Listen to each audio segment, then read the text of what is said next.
What's good with y'all? My name is Jamani, I'm Ralph.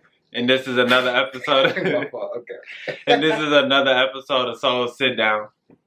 For those of y'all that don't know, this is my oldest brother. So just a small introduction.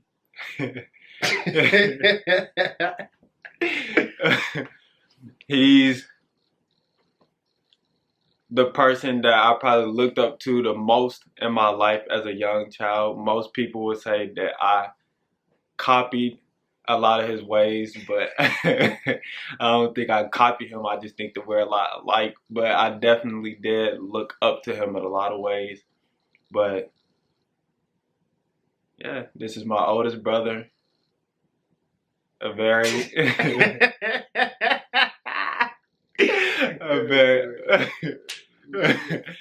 a very smart, beautiful, strong, physically and mentally, disciplined, one of the most, all the things I just named, person that I know in my life. But anyways, Appreciate it. No problem. We about to get into this video. So how are you feeling? I'm blessed. How you doing? I can't complain on this water fast right now. Feeling beautiful. But what is one of your favorite childhood memories?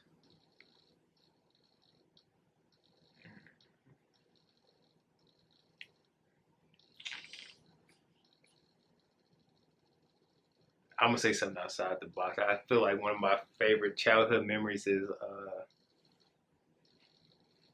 playing the sport of football.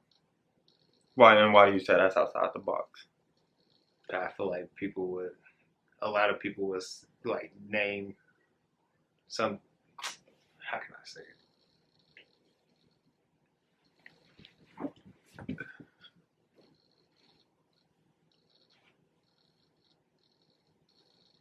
Because the thing that I name, I feel like that's something that made me the person that I am, instead of like something that was.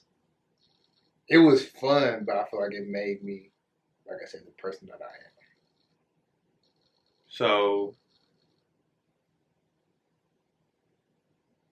what about football shaped you into the person that you are? It's a team-oriented thing, so I know how to deal with people and work with people. Mm-hmm. It taught me how to be strong, mentally and physically, and it teach you like discipline. You got to do a lot of stuff that you don't necessarily want to do to strive to where you're trying to get to. So, what about you? What would you say your favorite childhood memory is? Probably us fighting. I wanted to say something like that. No, but one of my favorite childhood memories.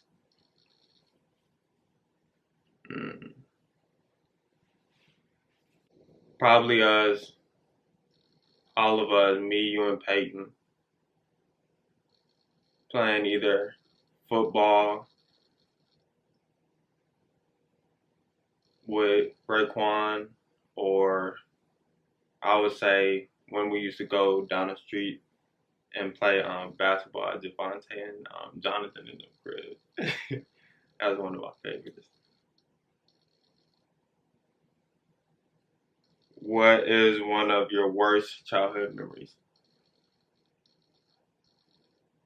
When you say childhood, do you consider teenage years too? Yeah, childhood to me, childhood is anything under the legal age. Okay.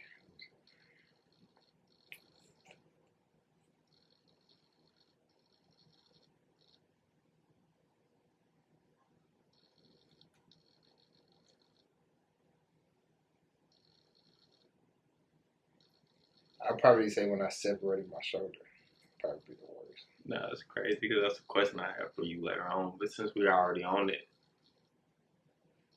let me see. So take me back to the time you separated your shoulder. what was you going through mentally, and what was the recovery process like?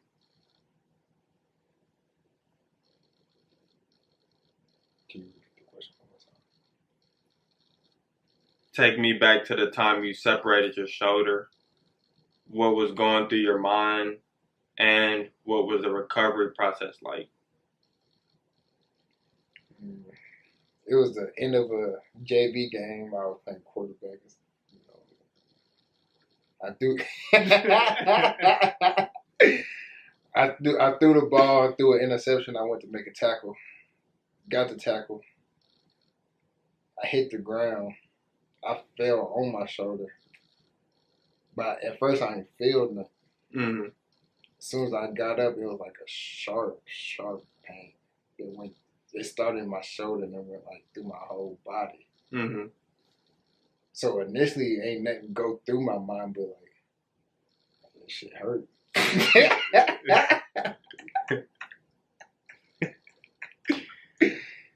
And then, like I grabbed my arm, thinking like it would go away, but the more I would like move, the more I feel it through my whole body. Mm-hmm.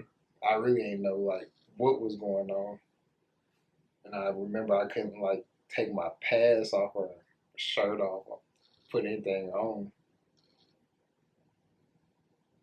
I wouldn't even say I was scared.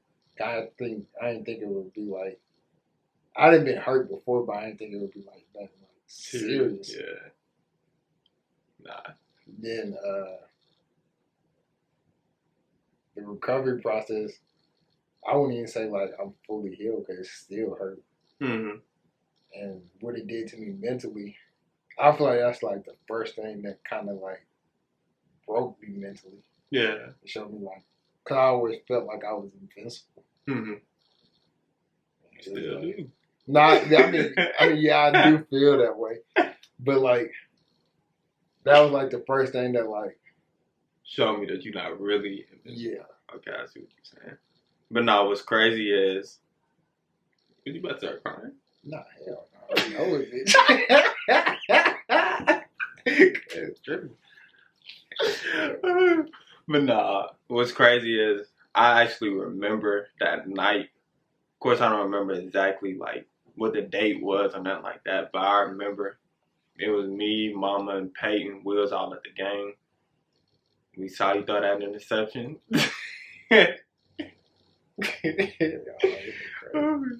But nah, I remember seeing you throw the interception, and I remember seeing you make the hit. It was a great hit. I'm talking about, yeah, you popped, bro. You popped, bro. And then you just land on the ground. I was like, I don't remember exactly what I was thinking, but you say you wasn't scared. I definitely was. But I think it's like, because definitely at that age, what, you was in 9th grade, so what that mean I was in 9th. Probably like Yeah, I was like 5th grade, because it was the end of the season, so I was definitely about to be going to middle school. But yeah, I was definitely scared, because in my mind, it's like my older brother, something going on with him. I don't know what it is. And then I remember us all coming down after the game, and y'all was walking back to the locker room like how y'all used to do. And then I don't think you didn't know what was wrong with you. Do you remember that? Mm-hmm. Like what you mean? You know how at the end of that was the end of the game, how y'all would walk. Yeah. Yeah, I had to walk back to the locker room. I don't think you knew what was wrong with you then, but you was kind of explaining what was going on. With to y'all? Yeah. I don't remember that. Yeah, you was walking. You had I think you had an ice packet on your shoulder. Yeah. Yeah, it definitely scared me because I didn't know what was going on with you. But so to kick back into this, what was one of your biggest eye openers for you as a child? And you already said that one, but what's another one? When you say eye opener, like what you mean? Just like any type of eye opener. It could be something as small as Santa Claus ain't real. It could be anything.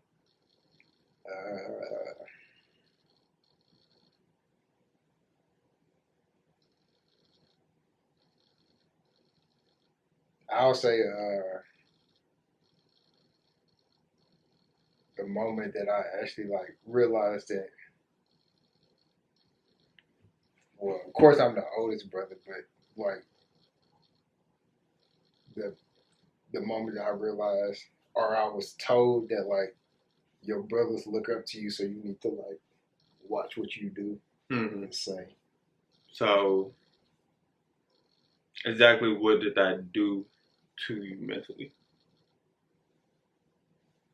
It made me want to be as perfect as I can be, so I can be a good example on y'all, so y'all can want to do right. Do you remember that age that you was told that? Or Not not exactly, no. but was you like pretty young? Yeah,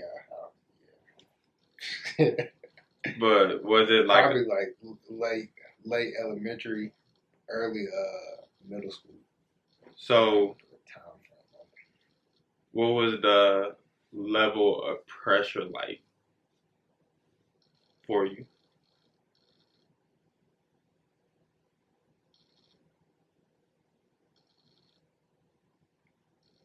I don't think I necessarily feel pressure because I invited with open arms, like a big task. Mm. It was just more so of having my p's and q's together. Like I love challenges.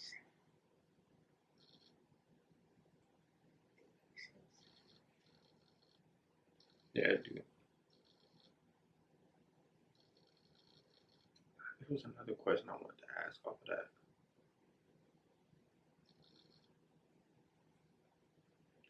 Did you feel like a role model to us? Like, did you feel that we looked up to you? Not at first, but like you said in the introduction, that I later on I did see like you did certain things that I would do. I moved the way I would move. But I can't even like put in the words or what I used to do or what you would like someone emulate. Yeah. Can you? Let me think. What I think it used to be, I feel like people just used to think that I copied everything you've done. Like, as far as like how you would respond, how you spoke. I guess that kind of connect. But yeah,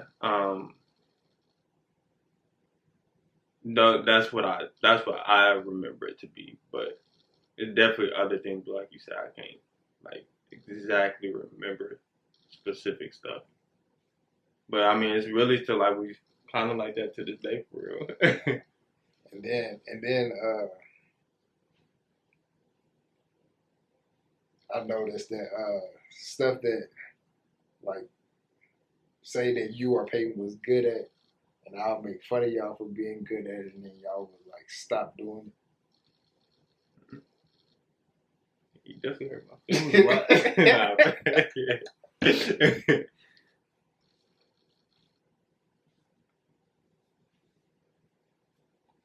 how do you think growing up in a split household has affected you?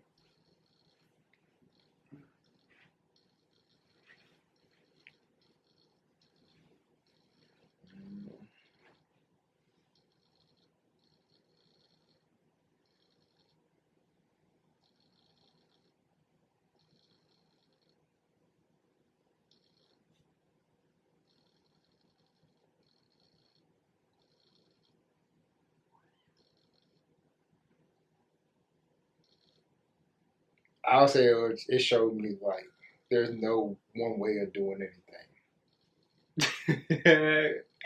This is another explanation on how we're a lot alike. Because in a recent video that I made, that's a very similar way that I answered the question. But my bad, yeah. Go ahead, keep going. How was it? anything. It showed me like even though we are humans, like we all got different thoughts, different feelings, Mm-hmm. different goals. Not saying that nobody is, not saying that it's a right or wrong way to do something, but you probably don't want to end up in the same place that I want to go in, and somebody else don't want to go the route that me and you want to go, but they still gonna have a life of their own, and we gonna have a life of our own. Mm-hmm. So I'll say it showed me like how to deal with different personalities. A thing that I said in the other video, and I just want to say it again: learn how to accept the thing that you can't control. You can't control if your parents is in not together whenever you're born, or just any other thing in life. So learn how to accept and embrace whatever situation you was put in and make the best of it. So do you think it has played more of a positive or a negative role in how you view relationships? What, being in a split household? Yeah. I don't feel like being in a split household made me think negative about relationships. I would more so say dealing with people may assuage my perception on relationships. Before I ask you that, that's crazy because I think for me, being in a split household kind of had I don't want to say had a negative effect on relationships because if it was that negative, then I don't think I would have wanted to ever be in one. But I think it affected how I was while I was in a relationship in a negative way. Because it's like I never seen that type of love on a day-to-day basis. Right. So I didn't know how to do that. And then, like you said, it wasn't really my experiences that messed it up, but me seeing other people get their heart broken. Like from a young age, I told myself I would never allow this. I would never allow myself to go through this. I never allow myself to cry over no girl. I never allow myself to be tripping about when we break up. And it definitely something that stuck with me. But that wasn't always necessarily a good thing because I was never able to fully open myself up in the relationship. Which that also just comes from, I think we all like this, having kind of like a paranoid personality of, and the fear of me and this person not lasting. And then, well, this is what it was for me. I was not lasting. And then everything that I opened up to them about and was vulnerable with them about, that they was going to run back and tell the world. But nah. What was I about to say? Yeah. For them to, yeah. Something that I struggled with and definitely struggled with was being vulnerable. So if I'm already these other type of ways and I already struggle being vulnerable, that's that's why my relationship turned out the way it did. But no, I definitely agree with you that on the standpoint of not seeing how to love somebody else on a day-to-day basis. I feel like I struggle with that. Mm-hmm. But I would say that dealing with people would outweigh that because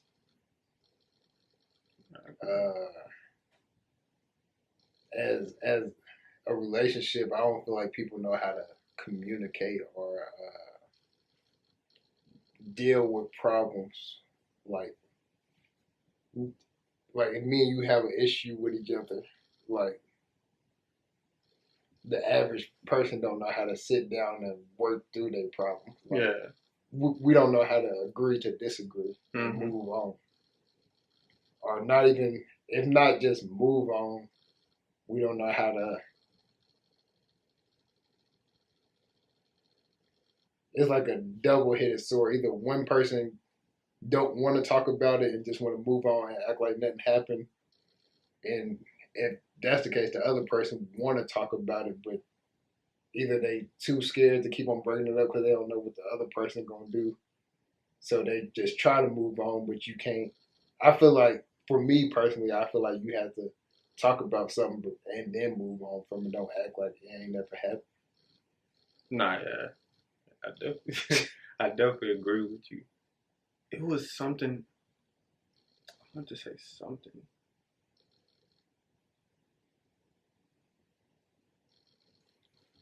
Get your own experience on love. So don't let your past dictate how you want to love. Don't let other people's experience fully let you fully affect the way that you love or affect the way that you want to be. You got to know yourself, know the way that you love, um, and know what you want out of a relationship. And no matter what anybody else thinks about it or what anybody else is going to have to say about it, you got to freely and fully express the way that you love or the way that you want your relationship to be.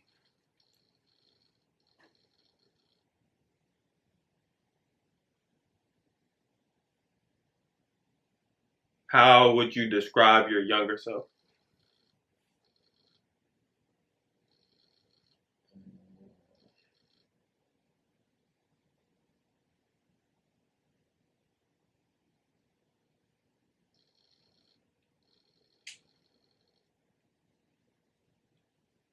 I want to say shy, but I don't really feel like I was or am shy.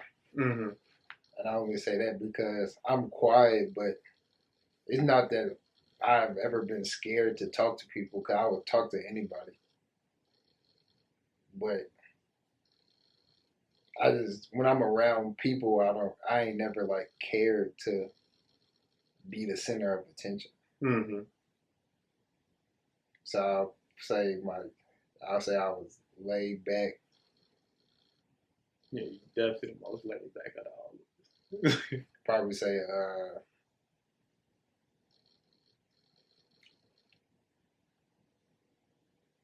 I can help you out. Angry. you said angry. Yeah, most definitely angry. Uh, Even when I was younger, I was still like goal oriented too. Mm-hmm.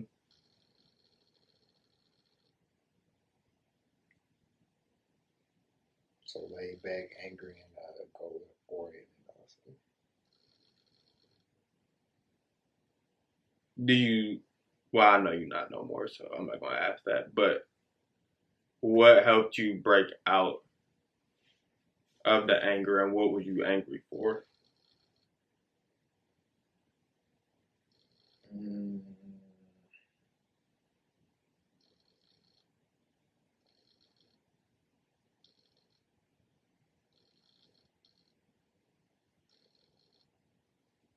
I guess maybe I was subconsciously I was angry that my parents wasn't together Mm-hmm.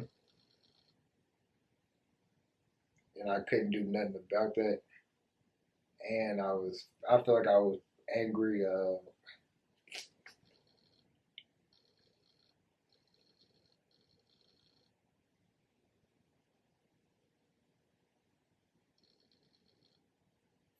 feel like I was angry because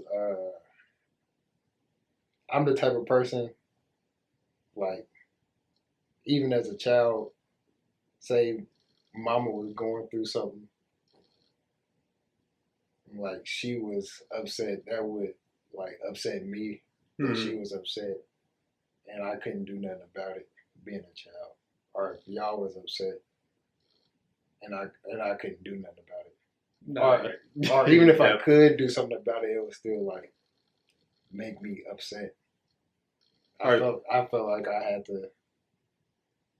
I don't want to say take care of y'all, but like protect y'all. Take care and protect about the same, but so yeah, I'm guessing that you've always felt like you have to protect those that you love. Yeah. What? Why do you feel that you're like that? But want to protect people I care about. Mm-hmm.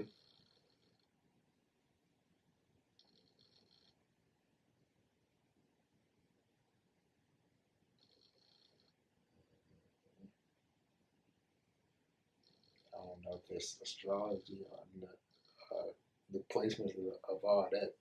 But it was just like something that was wired in me. Like I ain't never like been told to do Mm-hmm. nothing like that. It's just something that like made sense. Nah. Yeah. This is a prime example on how me and him is a lot alike because I've always felt like that myself. Whenever, and I'm still like that to this day, really. That whenever somebody is going through something that I really care about, like it makes me feel some type of way, and I feel like it's my duty to do as much as I can to help that person. And then a lot of the times I will, after I've done what I could, I will go back and think about what I could have done better. And I guess maybe that can be a good thing, maybe that can be a bad thing, but I definitely feel like it's my duty to try to protect the people that I love. And like I said, it gets difficult too because maybe like I feel like sometimes like I could have done more. So like I always think back on things I could have said differently, things I could have said better, things that was on my mind that I didn't say, just like all type of different stuff like that. Do you experience anything like that or not really? To a degree, but it's more so towards like family or people I'm real close with. And even if I'm like real close to somebody, it's like levels. Mm-hmm. Like, I'm not the same with everybody. So I guess like the general, what's the word? It's a good question. The general, Observation of what people would say about me would kind of be the same, but when it get to like personal or and how I would treat them or things I would do for them, it's different for yeah, everybody. I see what you're saying. And answer the second part of your question, I feel like football definitely helped me with my anger to hit people and be hit. And I'll say, Mama had me talk to Mr. Robert and Miss Carol about my anger, and they set me down one day that I remember, and they gave me a scripture, Ecclesiastes 7:9. I can't tell you exactly what it say right now, but to sum it up, it pretty much said like anger abides in the heart of fools, and that like stuck with me. What did you get from that, and what do you get from it if it's not the same? Hold on. Can you repeat one more time what it says too? You said anger. The scripture say, "Thou should not be angry, because anger abides in the heart of fools." And it was pretty much just like I can't remember if it was both of them or if it was one or the other, but they was whoever it was. But it was either Miss Carol or Mr. Robert. They were saying like, "Are you a fool? Like you not no fool." Mm-hmm. So like, guess you might have been though because you was angry. No. But they was pretty much saying like, "There's no sense of being angry because you're not no fool." Mm-hmm. And that like, yeah, stuck with me. Like I'm out here looking stupid, being angry all the time. It's like it's no need to be angry because it like you shouldn't let somebody else get you out of your character. Mm-hmm. Mama definitely used to Like, and not saying that I'm perfect at it, but when they first told me that, like I changed all the way around. Then I feel like it was times that I fell back into that, and then I'm starting to remember that part of my childhood to where I'm getting back to not letting people irritate me to the point to where I'm getting out of myself. Yeah. The way that I view it to be is that anger is a thief that steals happiness. But under the right terms, if you don't react to your anger, which this is also kind of similar to a video that I made, if you don't react to your anger and you respond to it, and if y'all didn't watch it, the difference between reacting and responding is reacting is with emotions and responding is with logic, precision, and strategy. Yeah. It is with logic, precision, and strategy. So, with that being said, if you use the anger and put it towards something else, maybe something that you're passionate about, maybe use that anger and translate it to the gym. If you take that bad feeling and you turn it into something good, is when it's a good thing. But other than that, anger is just a thief that steals happiness. So my next question is, what do you remember about me when I was a child? And how would you describe how it was? Like, how would I describe it as me now, or how would I just had described me? Yeah, as you now. I'll say you was different. Now, I'll say you was different.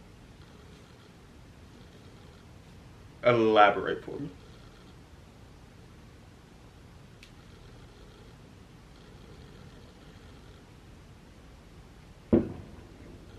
I know you. I know you like.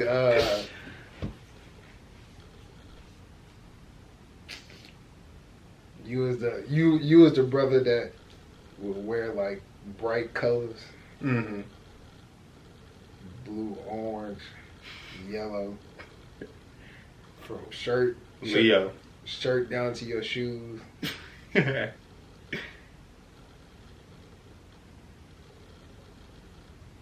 It was like you was like me and Peyton, but you was in your own shell. Like you was more. I'll say you was more so shy as a child than me, because like I said, I wasn't shy because I would talk around people. We would have you around people and you wouldn't say nothing. Nah, facts. But the word that I want to use, or I would have used back then, is you was weird. Sound like you still want to use it. But I'm saying that's like a word how I would describe it. Cause I ain't like get like the bright colors and all that. Mm-hmm. So that different side to me, did that teach you anything about yourself maybe, or did it just teach you anything in general?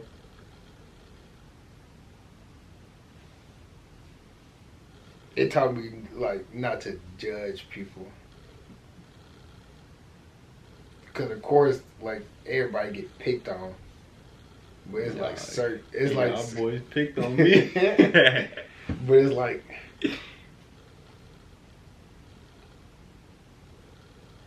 certain things that you shouldn't say. Well, I wouldn't say that you shouldn't say that.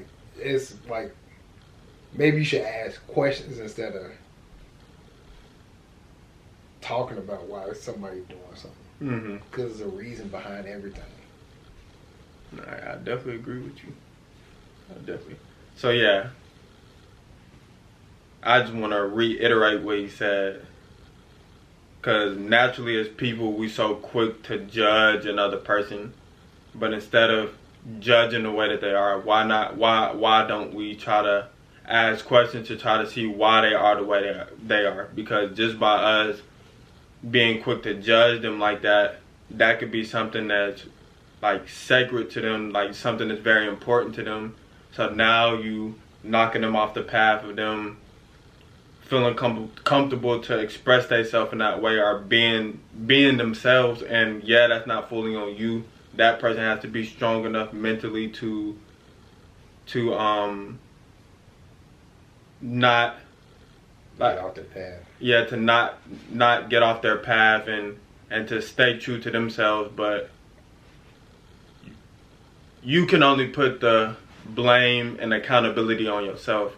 So for whoever's taking it personal, you have to take accountability and be like, okay, that's just how that person feel, or that's just what that person thinks. At the end of the day, I still got to do me, and it's going to be somebody who's similar and that likes it, or that or respect it, or whatever the case may be, because it's somebody for everybody. And whoever is judging them and contributing to knocking this person off their path, you have to take accountability and become a bigger and better person to not do that to people. Now, I'm not saying don't crack jokes on people, because that's just natural, but it's a way about going. It's a how much on that? What's the right way to say it? It's a way to joke. A way about joking. Yeah, it's a way about going about it. So, do you remember why you started playing football? That's crazy. I really don't. I don't know. I don't think I was forced to. But I can't remember if I was talking to people at school and they was talking about football. I really don't. Like, I couldn't tell you what made me start playing football at all. Yeah. I don't think I remember why I started playing, but I knew. I knew, like I don't still know it, but but I know that a big part of it was y'all playing football and me wanting to emulate my older brothers and to be better than y'all.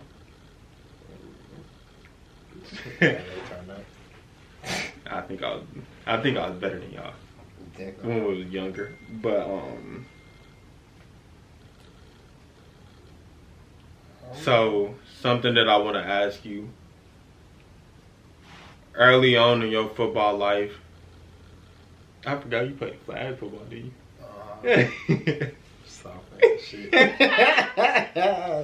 Soft as hell. But nah, early on in your football life, you didn't play like the desirable position that like a child would be wanting to play.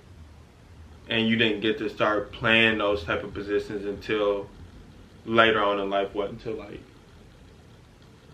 Did you like running the ball? Running the ball, or just like a more skilled position? Yeah. Probably like what, middle school? Yeah, 8th grade. So yeah. 8th grade. What do you think that itself taught you?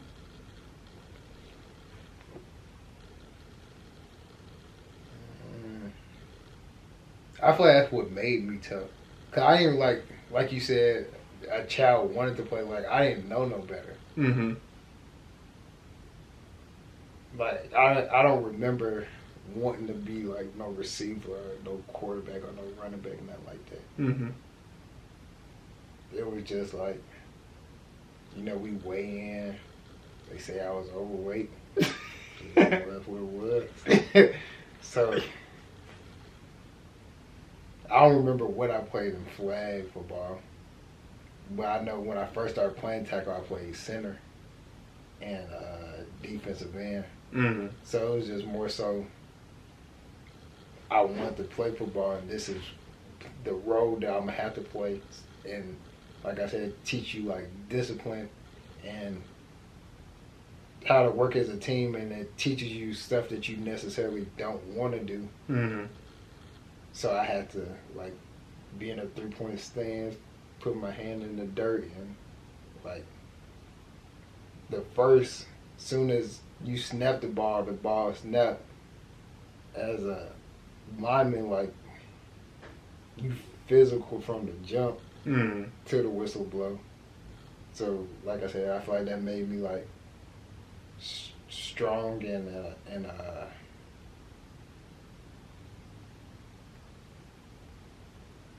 eager to be the be the best like hitter or blocker. Mm.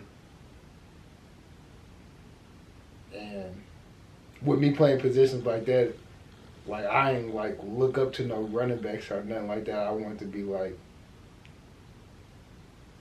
when I was younger, I was more into like defense. I wanted to be like Ray Lewis, Mm. like people that just come down and hit. And this goes into what I was saying earlier.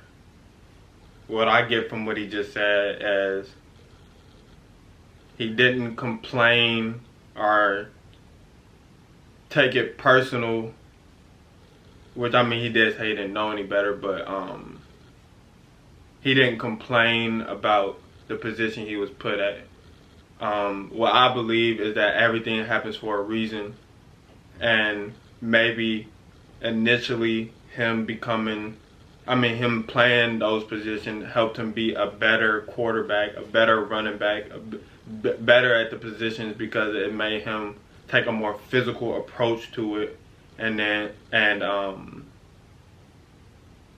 being physical at those positions are very important, but he was able to approach it from the mindset of a different position, or he knew about different positions, so he knew how to maneuver through certain things or what to look for. But yeah, he didn't complain. He took the situation that he was given and he made the best of it. And he was a good football player. I just wouldn't necessarily say he was better than me when I was younger. But we did play two different positions, so it's kind of hard to dictate. And I stopped playing in the primal years of when he started to play the similar position that I played.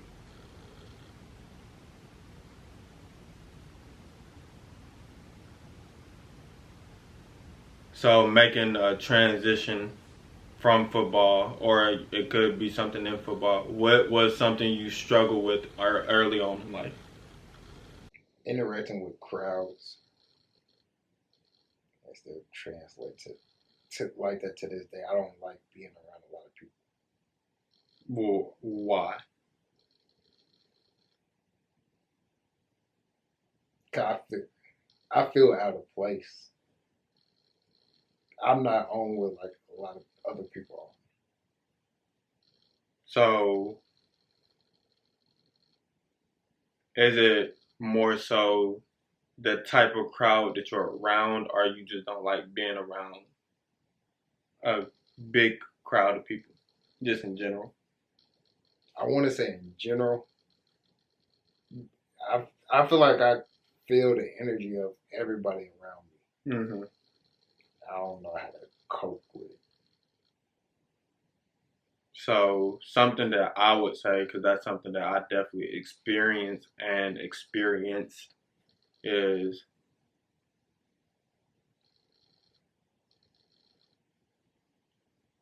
for one, you got to do it more just to become comfortable with that feeling.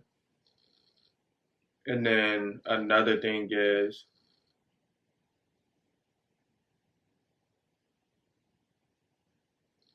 I think I might have heard this from Peyton, and I took this and I ran with it, is to observe people's energy, don't absorb people's energy. So it's like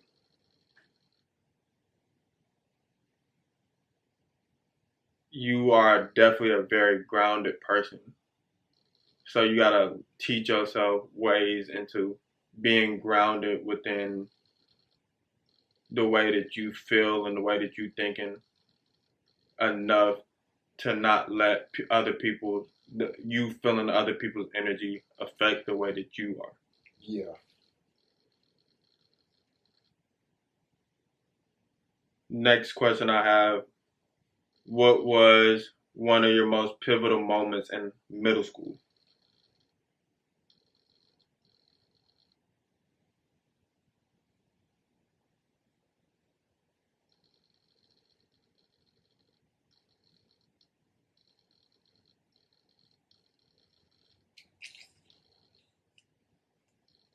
I'll say I'll probably say when Mama got sick. I was in elementary school. Yeah, it was a pivotal point. On the standpoint of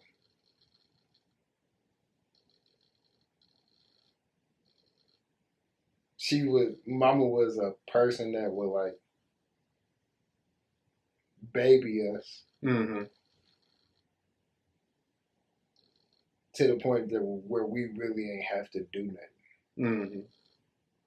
So when she got sick, it was we had to go stay with Pops.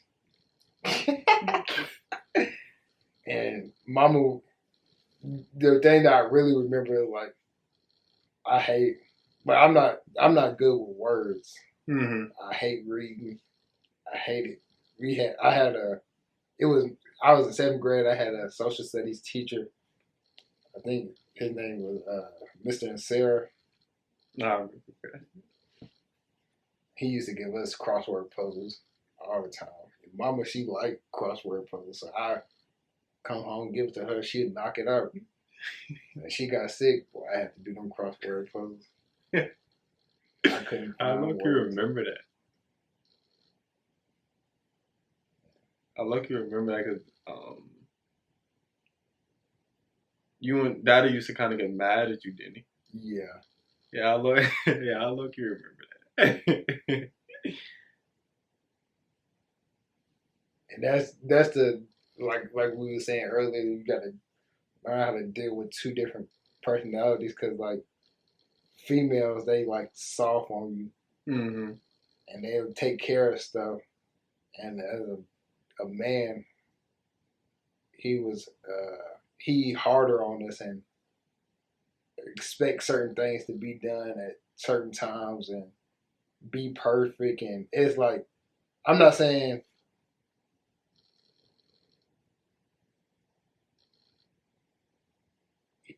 that Pops didn't like have like it wouldn't. I'm not gonna say that he didn't have like no room for error, but it was way less than what a female would put up with. Mm-hmm. No, yeah, I definitely agree. So I'll say he taught us structure, Mm-hmm. and she taught us like I don't want to say he didn't teach us how to love, but he did his part as a man, teaching us structure, responsibility, and discipline. She taught us like softness and love and stuff. Mm-hmm. No, I agree with that. What was one of your most pivotal moments in high school?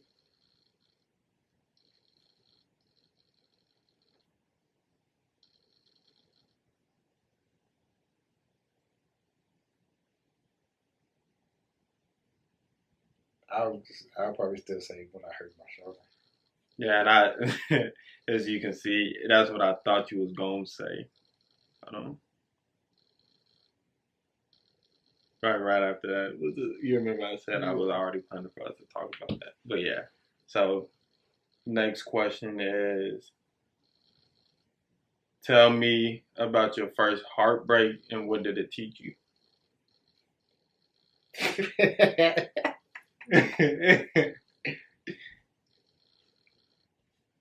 You said tell you about my first heartbreak and what it taught me. Yeah. Cool. Or you're sweating now. What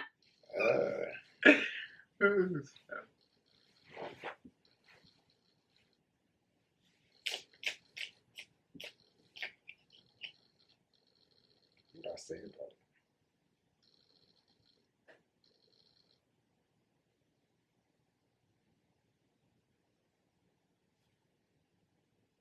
I'll say what it taught me first. That I didn't listen to, but I'm starting to listen to now. Okay. I'll say in relationships, I'm the type of when I say relationships, I'm not just speaking on male and female. I'm talking about all relationships. Mm-hmm. I care about the other person more than I care about myself. Mm-hmm. So with that being said, I learned that I should put myself before the other person because I feel like if you love and care about the other person more than you care about yourself, they won't respect you at the same level as they probably should. No, I definitely agree with you. And you will get out of your way. You will.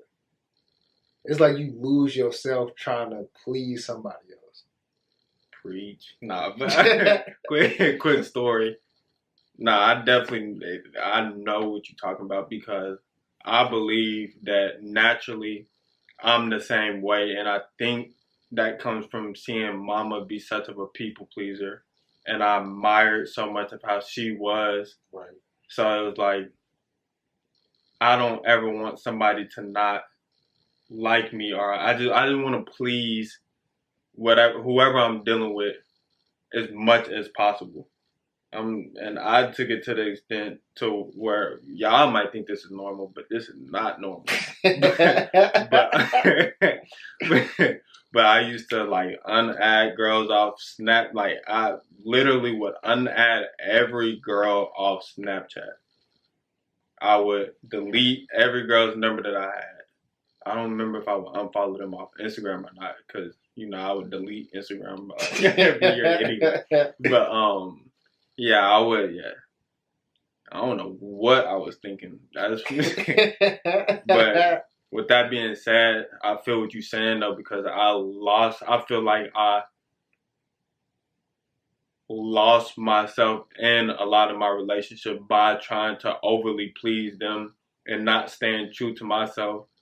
And I remember one day, and I'm the type of person like I think back on like random situations a lot. And one day I was like driving, I don't remember where I was going. I was just thinking, I was like, bro, I really used to do that shit. I was what was I thinking? Like why? Like what possessed my mind to make me think that was really cool? And it was definitely a lot of societal things, and like I said, in general, me just wanting to please a person. So society saying that this is the way that relationships are supposed to look, and I just took that shit to the extreme. Yeah, that's probably like another thing that me and you have in common. Like, if we do something, we doing it all the way. It's either all the way or no way. Nah, facts. Even if we don't go 100% at something all the time, we definitely like it's still like that's definitely a fact. But yeah, so yeah. You can do what works best for you, but like I said, to me, that's not smart from the standpoint because we was put here to connect with people. So by you cutting off connections with people for no reason, it's like, in my eyes, you can't grow to be the best version of yourself. Because like I've said plenty of times before, we learn from other people, whether it's y'all having a conversation like how we doing, or hearing about a person's experience, or just simply watching a person and seeing, okay, I like this about this person. Okay, I don't like this about this person. Okay, what I like, I'm going to add it to my arsenal, and I'm going to put my own twist to it. And then with the things that you don't like, you don't do.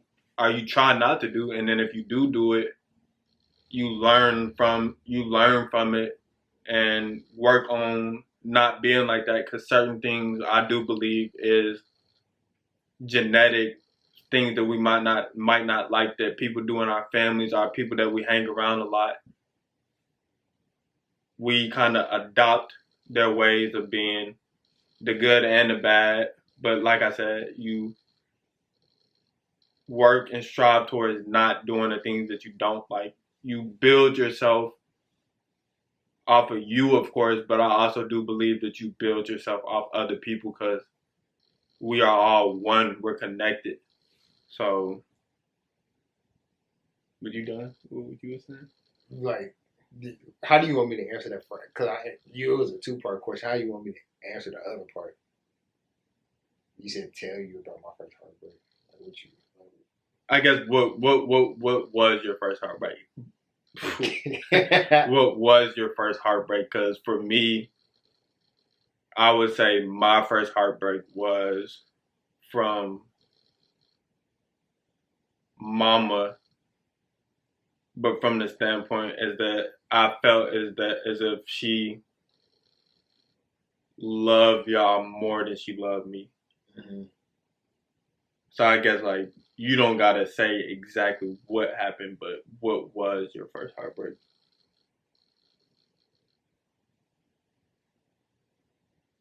Probably.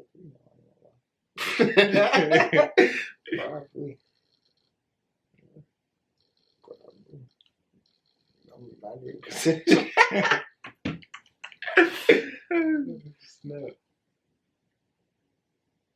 So what do you think is one of your biggest flaws?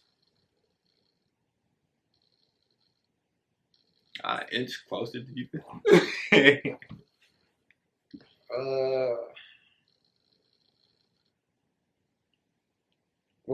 I'll say one of my biggest flaws that is like what I just said. Me putting other people before myself. Even though I feel like that's my nature, I take it to the extreme. Yeah. To where I lose myself.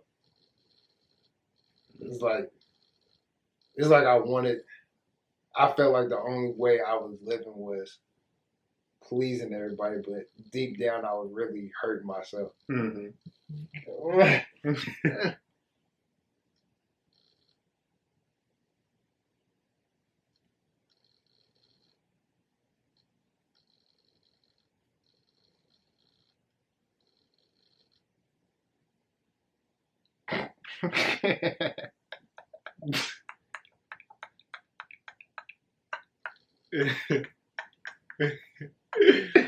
So let me ask you this. What could you say to help a person that is like that is a big people pleaser, and they're trying to learn how to start putting themselves first? You said like give them advice. I don't like the word advice, but yeah, like how could you help that person? I don't know. I'm still trying to figure it out myself. What would you say? I would say that if you aren't helping yourself first, how could you help somebody else? Because we've said that if you're hurting, you could potentially be hurting yourself by overextending your arms, putting your arms in so many places. I mean, hands in so many places, or stretching yourself thin. Yeah, stretching yourself thin, or it's like you're trying to please this person, but you're not pleasing yourself. So my question to you would be, how can you effectively please somebody else if you're not effectively pleasing yourself? So I would say to start spending more me time. Now I'm not saying go into a complete shell. I mean, everybody is different in the way that they do things, but I'm not saying you have to go in a complete shell and close yourself off and figure yourself out. I believe that you can still interact with people, connect with people, do things, and figure out who you are. But I would just say start putting yourself in position to figure out who you are. Talk to people. Just do things. Do something. Sit down and ask yourself, what's 5 things I could do to help me become a better person? Whether that's a better communicator, whether that's how can I love myself better? How can I build my confidence? How can I what can I start doing to put myself what can I start doing to pay more attention to myself? Just things like that. See, what I done was I asked myself the question. I saw. I want to say Kevin Gates said that the morning time, like I get up fairly early, so morning time is for me to get myself together. So then, therefore, for the rest of the day, I'm a better version for whoever needs me throughout the day. So in the morning,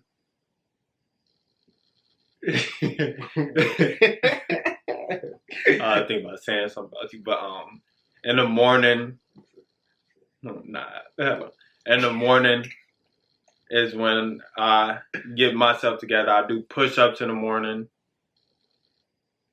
and something that I do that I believe that every man should start doing within his friend group is start a challenge with your brothers, your homies, whatever you call them, and start sending each other push-up videos every single day.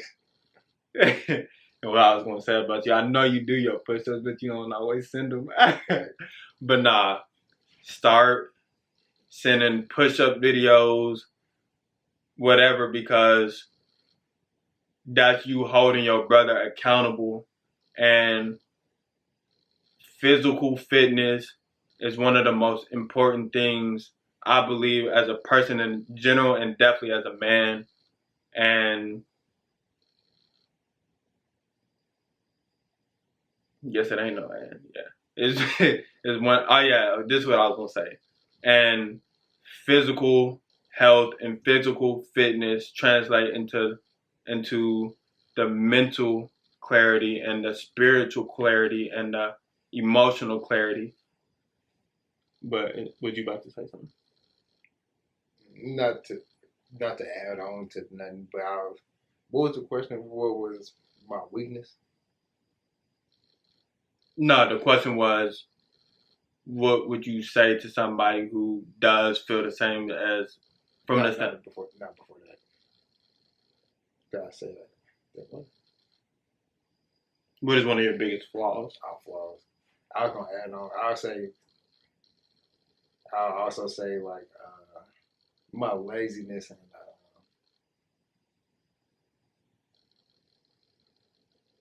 my confidence is not as high as it should be. Mm-hmm. Like I'm a confident person, but I get in the way of myself by overthinking. Mm-hmm. So like my 3 main flaws. So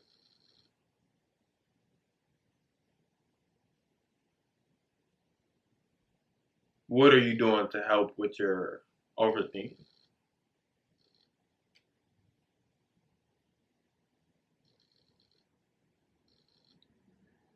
I really haven't even started on my overthinking yet, but I'm planning on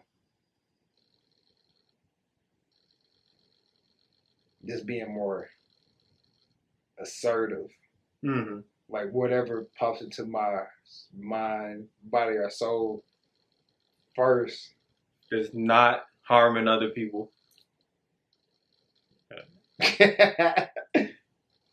Like to take that and run with it. Mm-hmm. To run with it and like make adjustments as I go. So like, say I want to, I don't know, jump off a building or something crazy. Like I said, it's not harming yourself. I thought you said harming others. Or harming yourself or others. But I mean, even I get what you're saying though. I get what you're saying. Even like, if I wanted to jump off a building, have like the best strategy to do it instead of being like, scared or what if this happened or like pretty much talking yourself out of anything that you want to do. Find the best way to do it without getting off your path of doing something that you feel like you should be doing. Mm-hmm. I know that was a crazy example. But nah,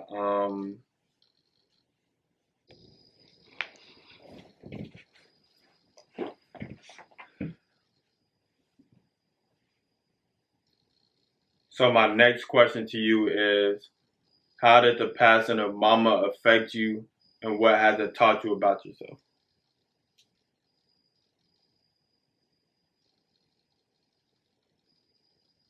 How it affected me. It hurt.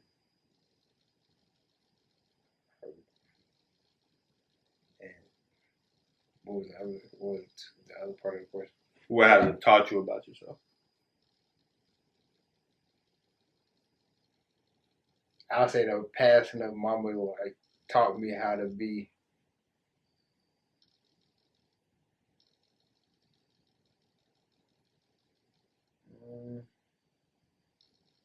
it taught me how to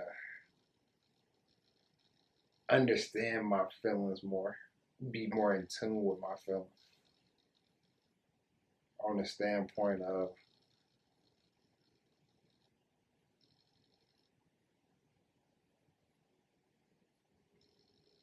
wanting to, because everybody have a feeling.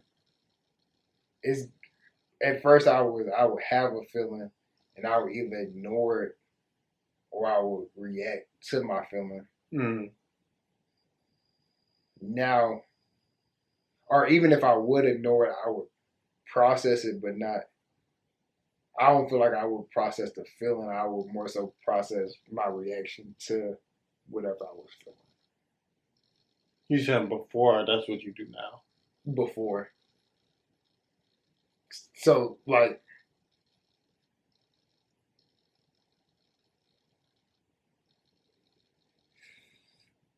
say somebody.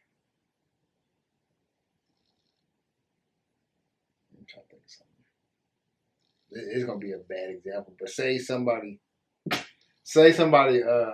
punched me in my face before, I would either react or I would think about my reaction, like, should I hit this person? Mm-hmm. Or I'm not going to react because I don't want to show myself out of character. Now it's like I process my feelings. So if I feel some type of way, I sit back and instead of thinking about a reaction, I think about how I'm feeling. So okay, so now it taught you how to understand your feelings. Yeah. And what do you think is the importance of that?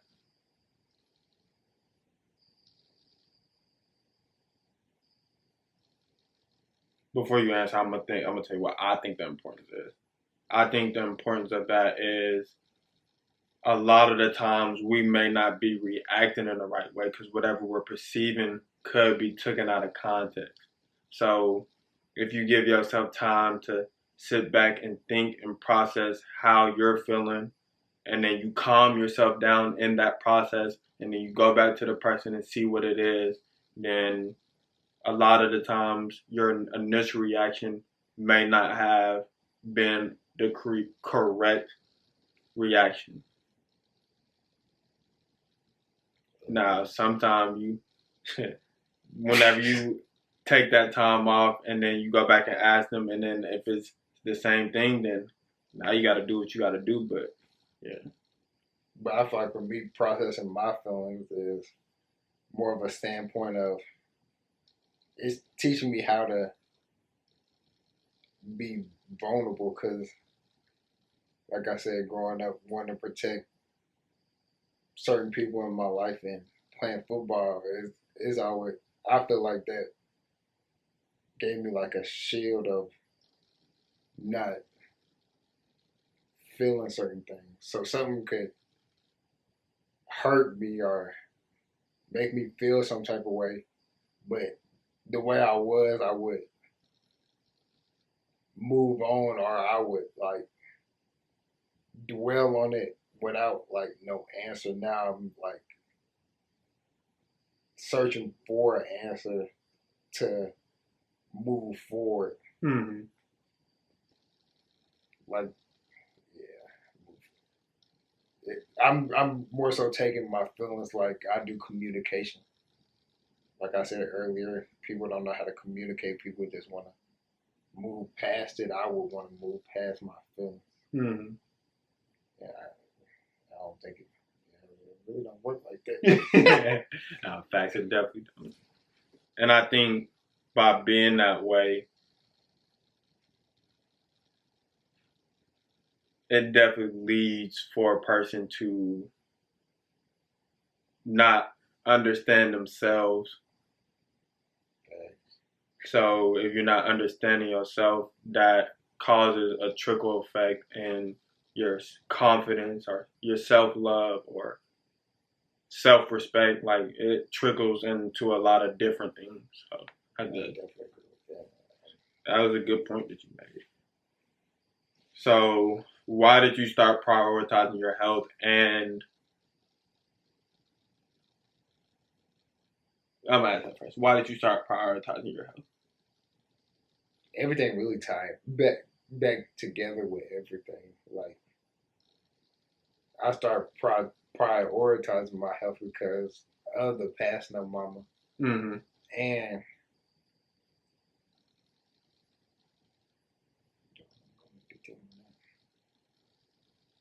yeah, I guess I will. Okay, hold on. I started prioritizing my health because of the passing of mama, and because like the question that you just asked me, like how I wouldn't process my feelings, Mm-hmm. how I wouldn't process my feelings. So I would do certain things. I guess I'm just gonna explain it all. I'm gonna start with the beginning. All right. So when I say the passing of mama, she had COVID or whatever. Mm-hmm. I take responsibility in not being up on my health to potentially save her. Mm-hmm.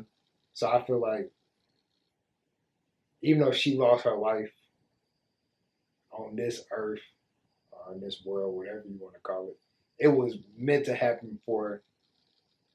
Well, I don't want to speak for everybody, but I'm speaking for me. Like that was something that was supposed to happen in my life for me to grow Mm-hmm. in that aspect. Because if she was still living, I feel like I would still be eating chips, drinking soda, fixing Kool-Aid, doing all type of unnecessary, unhealthy things that I shouldn't have been doing. Mm-hmm.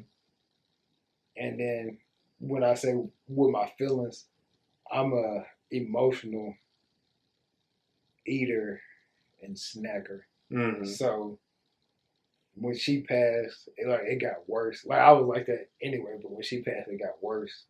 So say I'll be sad not knowing I'm sad, and I'll be eating chips, eating milkshakes, fast food every day. There's a whole bunch of unhealthy stuff, and it caught with me being sad and eating a whole bunch of processed junk food. It caught up with me, Mm-hmm. and my body wasn't agreeing with it. And yeah, those are like the two things that like made me get on to my health. So why is it important for a person to start to prioritize their health more, in your opinion?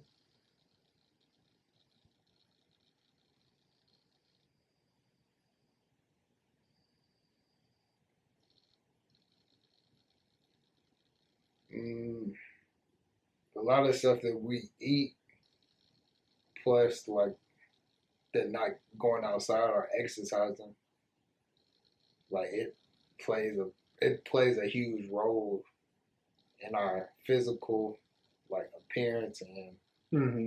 Like whether us being sluggish, tired all the time, sleeping, and I also believe like it affects like our mental health Mm-hmm. on the standpoint of I'm I'm still trying to learn about that. But what I will say is like stuff that we eat and us not getting the right exercise and stuff like it puts your brain in a foggy place like you can't think.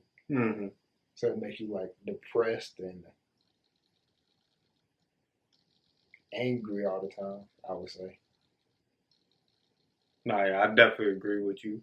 That's really a big reason why I've had so many different health journeys throughout my journey of life.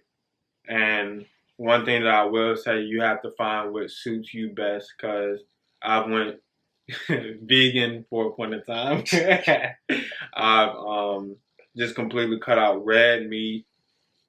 Um, it's just a lot of different things that I've done, and throughout my journey of life, I've adopt however you say it. I've adapted different ways, and I'm still finding what's best for me. Currently, I am, and I believe everybody should do this, at least fast. Me personally, I do it once a week, and I do different type of fast. I may go on a water fast, I may go on a fruit fast, I may go on a dry fast where I'm not consuming any liquids or any foods. Um, but on my fast, I try to always make sure that it's a healthy fast. Like if I am to eat something or drink something, I try to make sure that it's not like juice. Um, if I'm eating, I'm trying to make sure that it's not a Rice Krispie treat or cookies or ice cream or when I'm on my fast, I try to make it as beneficial as possible. And yeah, I try to make it as beneficial as possible.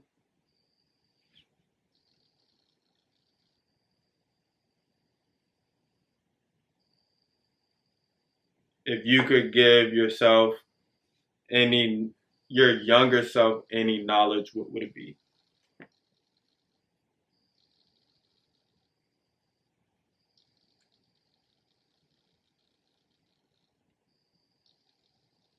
Mm,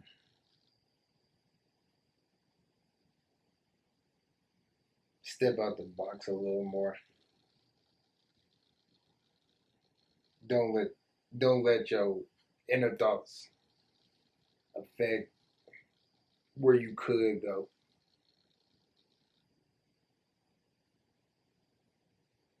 because we tend to get in our heads and stop our blessings because of the fear of unknown. Mm-hmm. So yeah, I'll probably be the biggest one. Yeah, I'll tell my younger self, don't be scared of the unknown. And every question that I'm asking or that I ask in these videos, I would love for you all to put it in your own context or for you all to ask yourself, because this is a place for me and that a space that I want to create for people to grow to become a better version of yourself. And I believe that a lot of things from your childhood can help unlock that.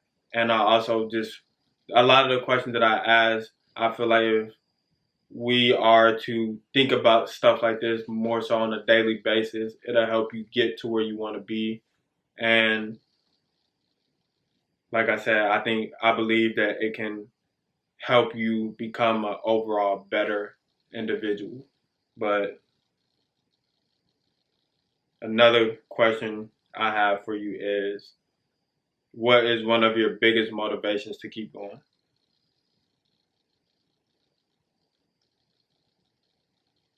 I'll say God, myself, and my last name slash family.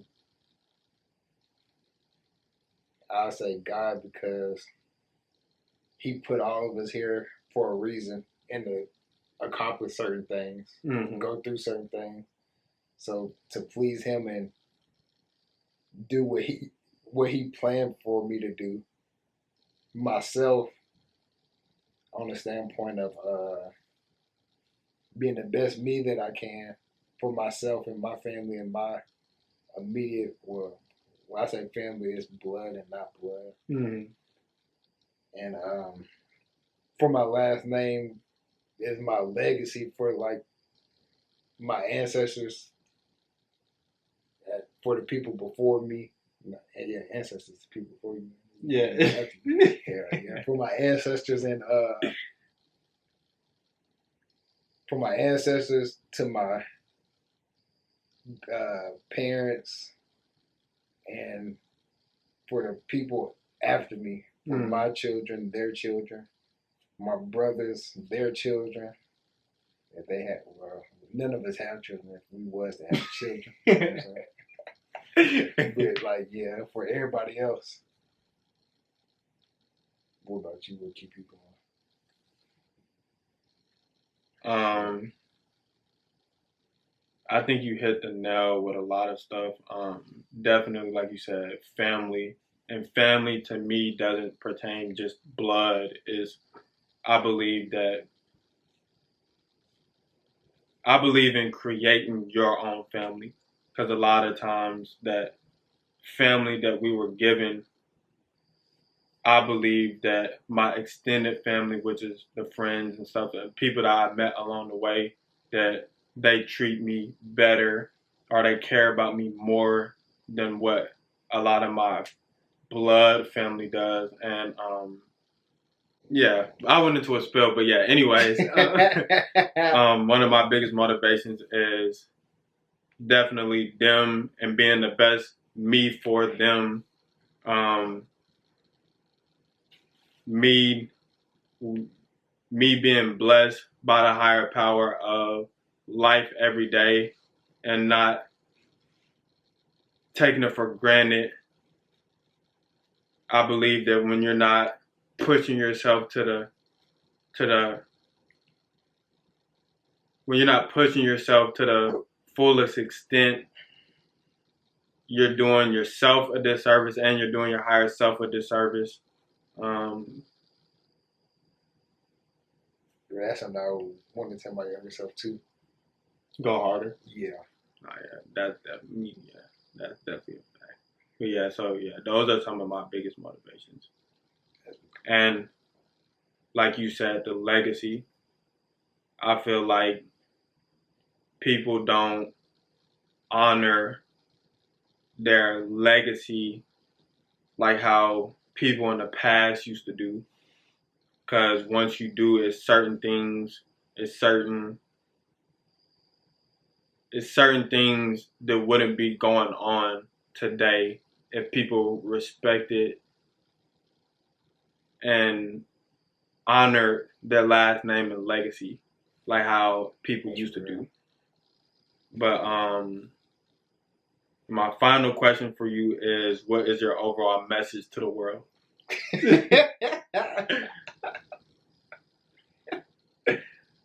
My message to the world, I really don't have no message to the world because I really don't care about the whole entire world. The type of person I am, I only care about my immediate circle. Mm-hmm. So my message to them,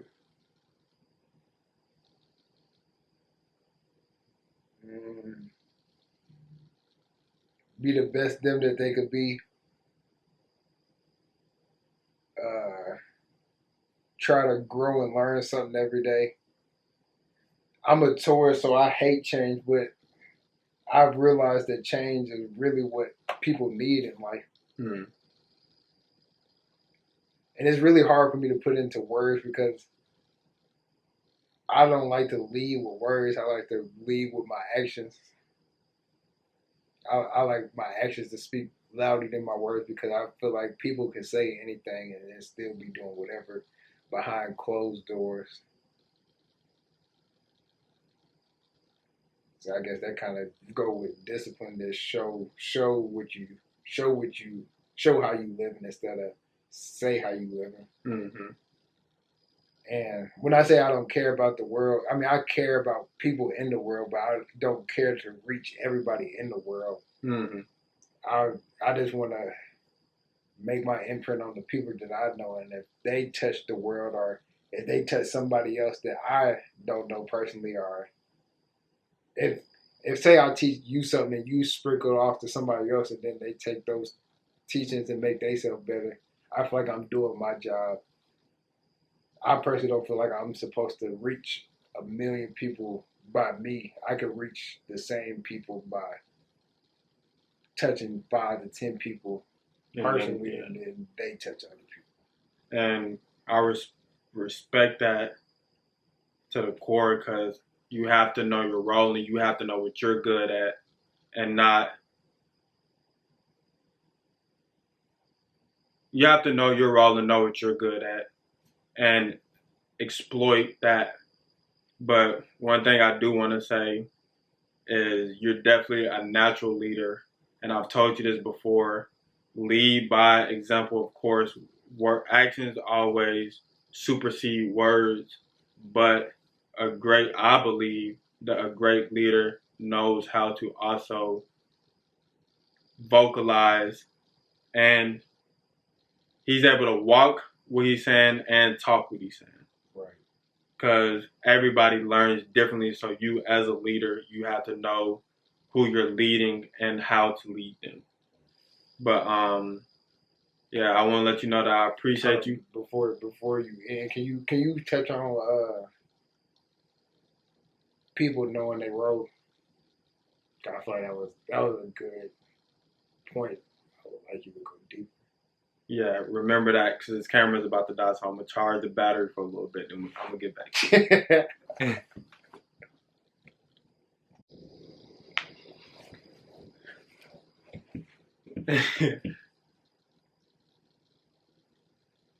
So, your question was going in depth about people playing their role.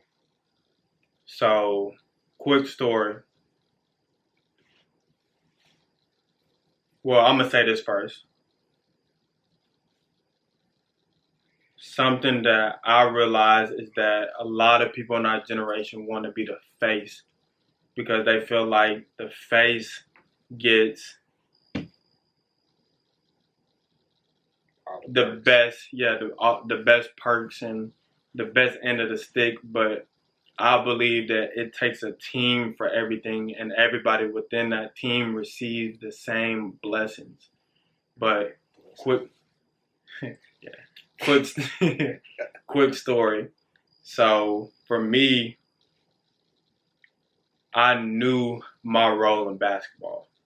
I never cared to be the face of the team, because I knew that I wasn't the most skillful person.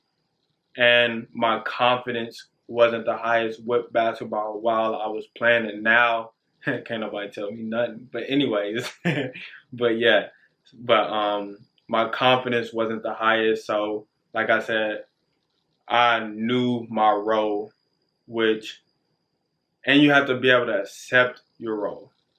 But my role, to me, was to facilitate everything. So I was a person that always wanted to make everybody on my team look greater. I felt like I was the enhancer. And then, of course, I would score here and there, but I was never the big scorer of the team, and I never tried to overstep my boundaries and become a big scorer.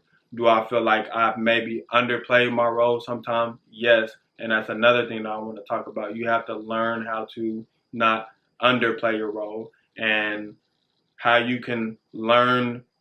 You have to know yourself. And I say this a lot, but you have to know yourself, and you have to be able to have people to go to, like how I have him and how I have other people too that I'm not going to name, because I don't feel like there's too many people. But you have to be able to go to people that knows you better than you know yourself sometimes. Because a lot of the times when things is dealing with us, we overlook stuff.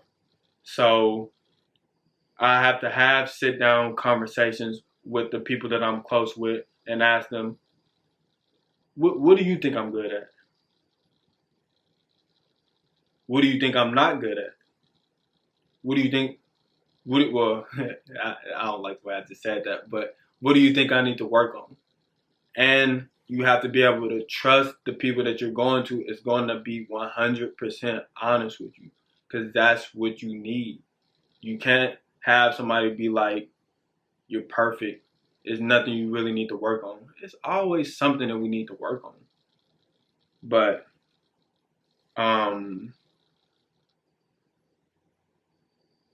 yeah.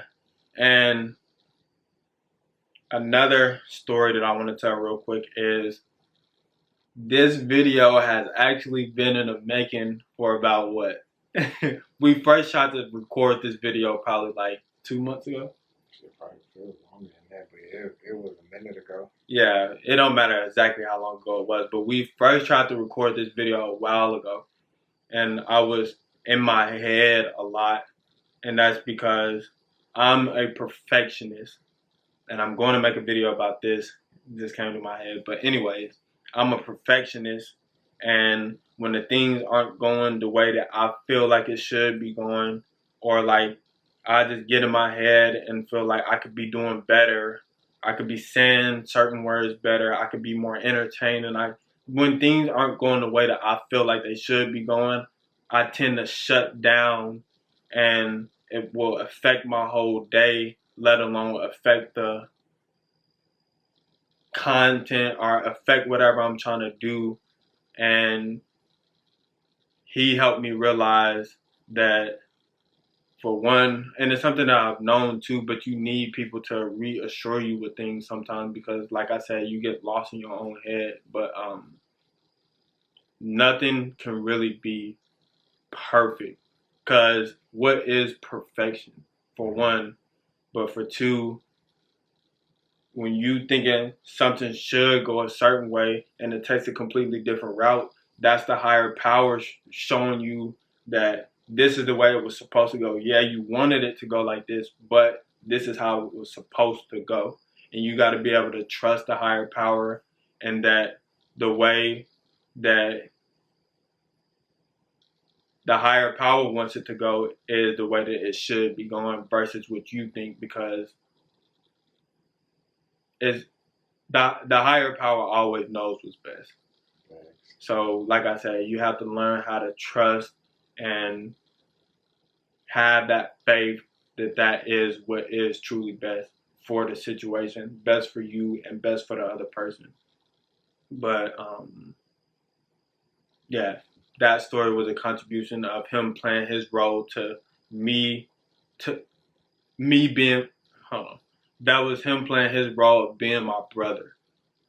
It's something that I didn't want to, like, bro was getting in my ass.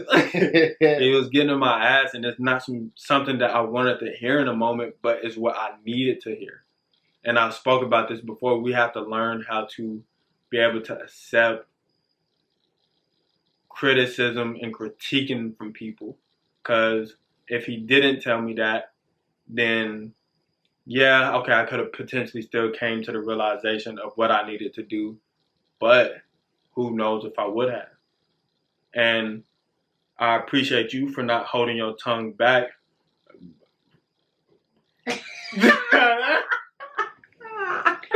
I be getting so fast and I be stumbling off my words sometimes, but I appreciate you for not holding it back, and fear of like maybe that I would get mad at you or whatever the case may be, because it helped me be better. And that's one of the biggest reasons on why. And I know I say a lot of stuff is one of the biggest reasons on why I'm doing what I'm doing, but it truly do be one of the biggest reasons why I'm doing what I'm doing. Because if it wasn't for that day, then I don't know if I would still be even making these videos. Because to be honest with you, I felt like I was doing so terrible in those videos that I was reconsidering, like, why am I even doing this? Like, am I actually good at it? But like I said, with you telling me that was reassurance that this is what I need to be doing. And we gotta be hard on ourselves, but don't be overly hard on yourself to make you want to stop. You gotta be hard on yourself to have standards for yourself and to have a goal of where you want to be, something to strive towards. But you can't let that being hard on yourself stop you from doing what you know you should be doing. But I went on a rampage. But anyways, I'm going to wrap this video up right here. I want to let you know that I appreciate you for doing this with me, because I definitely wasted your time a lot with trying to do videos. And you gave a lot of great knowledge. You shared a lot of great experiences. Yeah, I appreciate you for doing this, sharing your knowledge, sharing your words. I want to tell you that I appreciate you for being my brother and staying on me and pushing me to become the best version of myself. I want to let you know.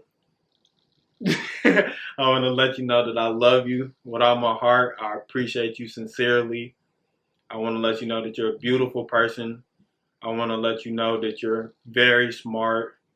I want to let you know that you are great. I love you too. Oh, snap. And I appreciate y'all for tuning in to the video. Like, subscribe, share with your parents, share with your grandparents, share with a friend, share with a stranger. Just share. I appreciate y'all for tuning in.